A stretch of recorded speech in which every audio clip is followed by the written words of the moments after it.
দেখুন, আমরা প্রত্যেকেই জানি যে রাহুলদার সঙ্গে শুটিংয়ে একটি মর্মান্তিক ঘটনা ঘটেছে ২৯ তারিখ। রাহুলদার সঙ্গে আমাদের একই সঙ্গে যেহেতু শুটিং হতো ভোলে বাবা পারকারেগা এবং আমাদের চিরসখা, লাস্ট ১.৫ মাস আমাদের একটা অদ্ভুত সম্পর্ক তৈরি হয়েছিল, বন্ধুত্বের সম্পর্ক। সেখান থেকে মানে আমাদের এই মুহূর্তে এখনও পর্যন্ত আমাদের মানসিক অবস্থা কারোরই ঠিক নেই। কখনো এরকম তো এক্সপিরিয়েন্স করিনি, আর কখনো দেখিও নি এরকম যে ঘটেছে আমাদের আশেপাশে, কাজের জায়গাতে, ইন্ডাস্ট্রিতে। সবাই আমরা প্রচণ্ডই মানে শকড। তদন্ত হচ্ছে, পুলিশের উপর আস্থা আছে, পুলিশ যে তদন্ত করছে, তদন্তে যার গাফিলতি বেরোবে, যার জন্য যে দায়ী, মানে যে দায়ী এই ঘটনার জন্য শাস্তি হোক উপযুক্ত, সবাই চাই আমরা। আর্টিস্ট ফোরাম, ফেডারেশন মিলিয়ে যে ব্যবস্থা করেছে, যেটা সেফটির ব্যাপারে, সিকিউরিটির ব্যাপারে, সেটা ইন্স্যুরেন্সের ব্যাপারে একটা কথা হচ্ছে শুনলাম, বলে খুবই ভালো। আমাদের এরপরে এরকম দিন দেখতে হবে না, অনেক সেফটি মেনটেন করে কাজ হবে। এটা অনেক আগে হলেও ভালো হতো, বাট কোনো কিছুর পরেই কোনো কিছু হয়, আমরা সকলেই জানি।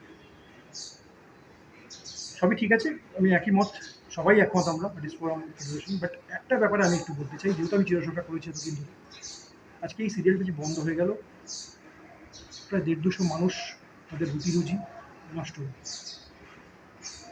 আজকে তদন্ত হোক, তদন্তের জন্য সব রকমের সহযোগিতা আর্টিস্ট ফোরাম, ফেডারেশন সবাই করছে, আমরা প্রত্যেকের সঙ্গে আছি। কিন্তু এতগুলো মানুষের রুটি রুজি যে চলে গেল, সেটা আমার মনে হয় একটু অন্যরকমভাবে ভেবে দেখা উচিত। আমি অনুরোধ করবো প্রত্যেককে, যদি সেটা করা যায়। কারণ আমি জানি কাল রাতেই একজনের সঙ্গে কথা হচ্ছিল, টেকনিশিয়ান একজন, নাম বলছি না, তার 2 মেয়ে। সে বারবার আমাকে বলছে যে জীবন কী করবে এরপরে, আমার তো বউ 2 মেয়েকে নিয়ে পথে বসতে হবে, আমার তো পরের মাসে আমি আমার খরচা দিই, কত টাকার মাইনে পাই আমরা, মরে যাওয়া ছাড়া কোনো উপায় নেই, এসবও কথা বলছি। কিন্তু আমি বললাম যে না, এসব বলানো শান্ত হওয়া, সব ঠিক হয়ে যাবে। এরকম আরও অনেক লোকজন রয়েছে, যারা একজন বয়স্ক লোক রয়েছেন আমাদের এডি, ওনাকে আমরা খুবই ভালোবাসি, খুবই প্যাম্পার করি। ওনার ওষুধের খরচা নেই, চালানোর মতন খরচা নেই নেক্সট মাসে। উনি বলছেন আমাদের কিছু তো জমানো হয় না বিমান, কতটুকু টাকা আমরা পাই, সেখানে সংসার চালিয়ে জমানো সম্ভব হয় না।